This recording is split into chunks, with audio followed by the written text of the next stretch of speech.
empat kitab Injil yang berbeda, yaitu Matius, Markus, Lukas, dan Yohanes, yang menceritakan kehidupan dan pengajaran Yesus Kristus. Jadi ada 4 kitab Injil yang Tuhan berikan untuk memberi gambaran yang lengkap mengenai Kristus, ya, Tuhan kita.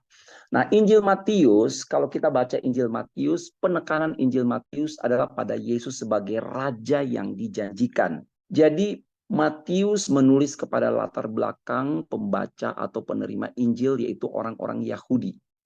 Yang kedua yaitu Injil Markus. Markus menekankan Kristus Yesus sebagai hamba yang menderita.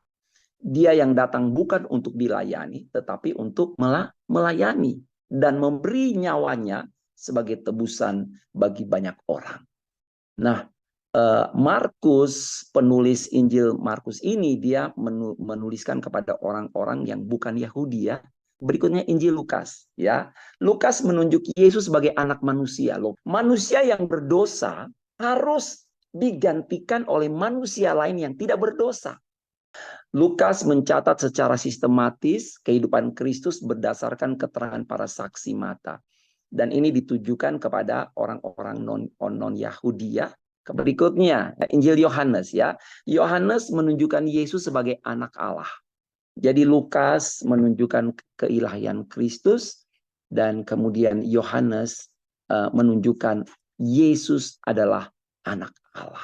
Jadi keempatnya walaupun mempunyai tema yang berbeda tapi saling melengkapi, ya, menampilkan secara utuh Allah yang tidak dapat dilukiskan, tetapi melalui keempat Injil ini kalian bisa mengenal Allah dengan benar di dalam Yesus Kristus.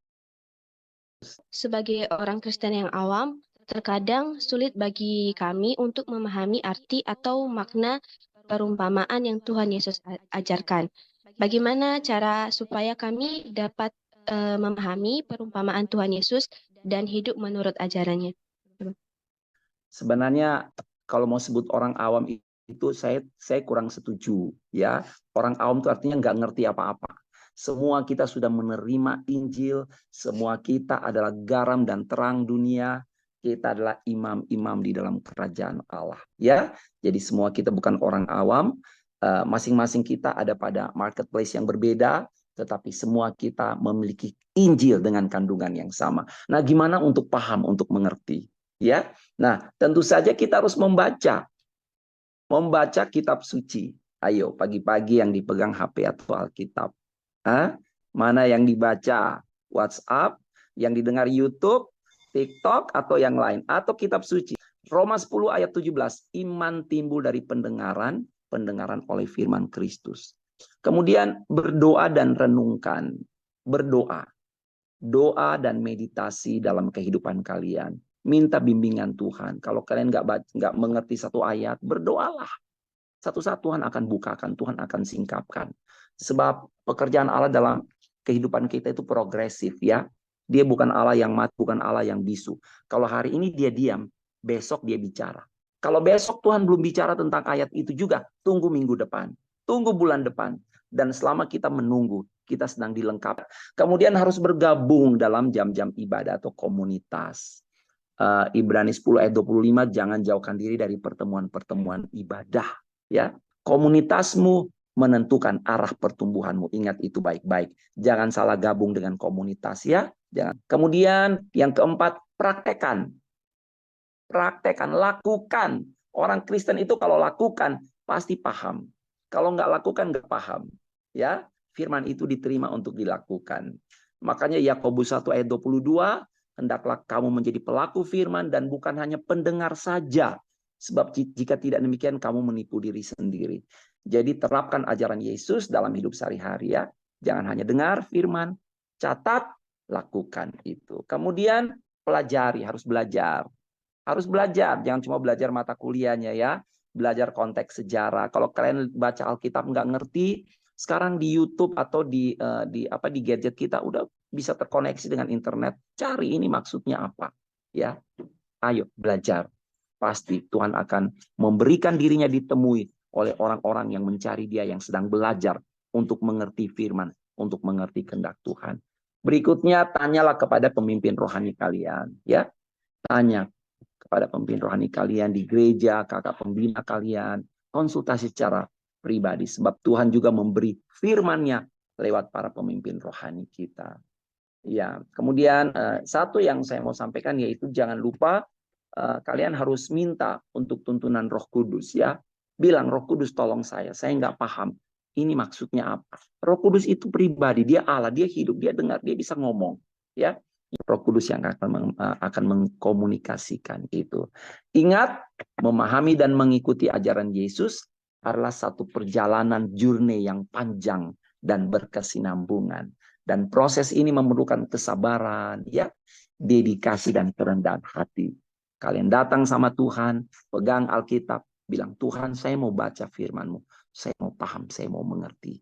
Dan perumpamaan-perumpamaan itu Tuhan bukakan kepada gereja, khususnya di hari-hari terakhir ini menjelang Tuhan datang. Ya, tetap semangat, ada berkat besar dalam firman Tuhan.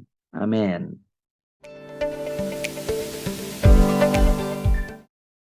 Mengapa ada 4 kitab Injil yang berbeda? Kitab Matius, Markus, Lukas, Yohanes yang menceritakan kehidupan dan pengajaran Yesus Kristus. Teman-teman, kalau bicara tentang Injil kan ada, kita sebut dengan istilah Injil sinopsis.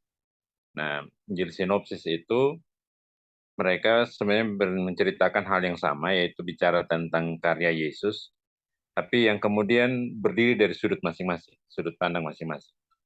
Jadi kitab Injil itu menceritakan hal yang sama, tapi mereka ada dari sudut pandangnya penulis Matius sendiri, Markus, Lukas, Yohanes.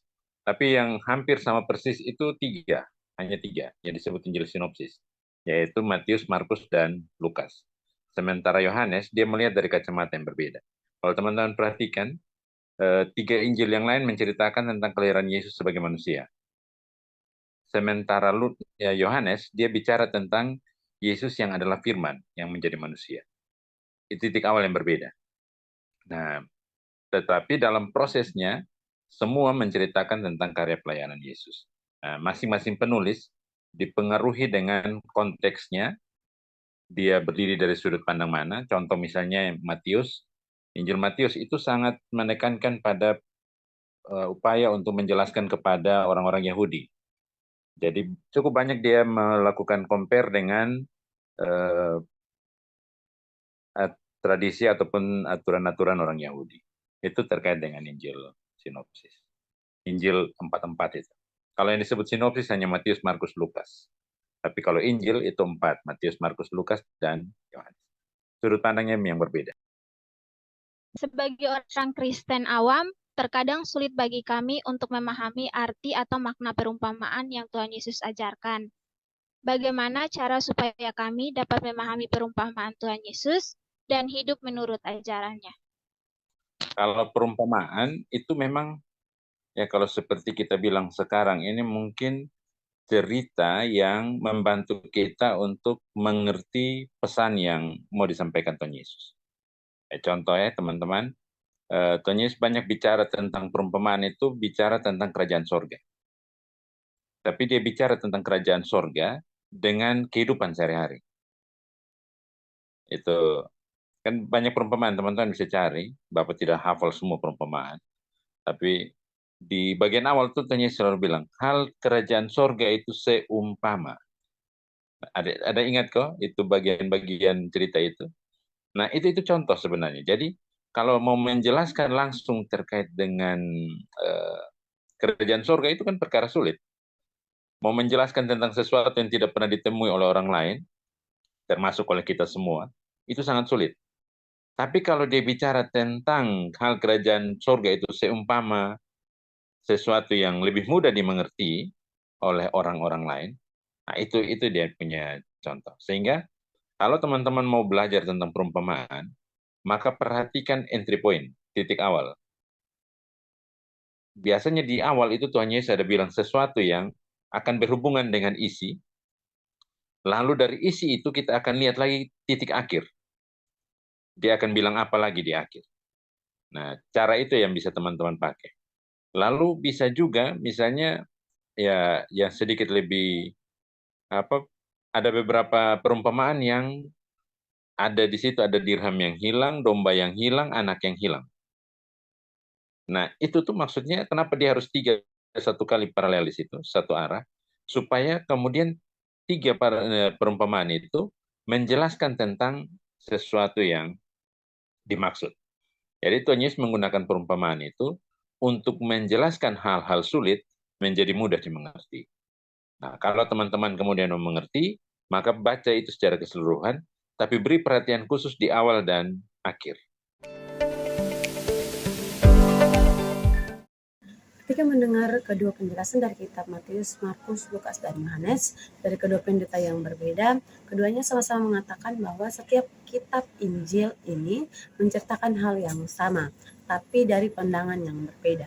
Di mana ketiga kitab Matius, Markus, dan Lukas sama, tapi berbeda dengan Yohanes.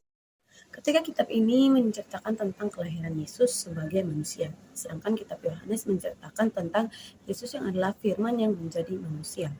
Di mana di Injil Matius menceritakan Yesus sebagai raja dan Markus menceritakan bahwa Yesus adalah hamba yang menderita, di mana ia datang untuk melayani dan bukan untuk dilayani sebagai manusia.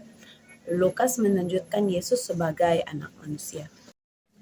Kenapa harus ditunjukkan sisi kemanusiaannya? Karena Yesus akan mati untuk menebus dosa manusia sebagai manusia yang tidak berdosa. Dan Yohanes menunjukkan bahwa Yesus adalah anak Allah, di mana tercatat bahwa Yesuslah Mesias anak Allah. Juga kita bukanlah orang-orang yang awam atau tidak mengerti. Kita adalah orang-orang yang telah menerima Injil dan kita adalah garam dan terang dunia. Kita hanya berada di marketplace yang berbeda. Bagaimana caranya agar kita mengerti? Yaitu dengan membaca kitab suci atau firman Tuhan. Juga di mana banyak cara yang Tuhan pakai untuk menceritakan atau menyampaikan pesannya. Salah satu dari banyak cara adalah perumpamaan. Tuhan memakai perumpamaan agar kita dapat mengerti, karena saat ingin menjelaskan akan sesuatu yang belum pernah ditemui adalah hal yang sulit. Jika dilihat dari penjelasan yang diberikan dan materi yang dipelajari selama ini, semuanya saling terkait. Sama seperti materi Injil di sisi 18 menyatakan seperti yang disampaikan oleh Bapak Pendeta kedua, bahwa Injil Matius, Markus, dan Lukas merupakan Injil sinoptik, sedangkan Yohanes tidak. Namun keempat kitab Injil ini saling melengkapi. Gambaran tentang Yesus menurut pandangan yang berbeda-beda. Dan semua berfokus bahwa hanya Yesus satu-satunya jalan menuju Allah Bapa. Jadi referensi dari kelompok kami adalah pertama di mana keempat kitab ini sama-sama menceritakan tentang Yesus. Namun sedikit berbeda, Matius, Markus, Lukas itu lebih menjelaskan tentang kelahiran Yesus.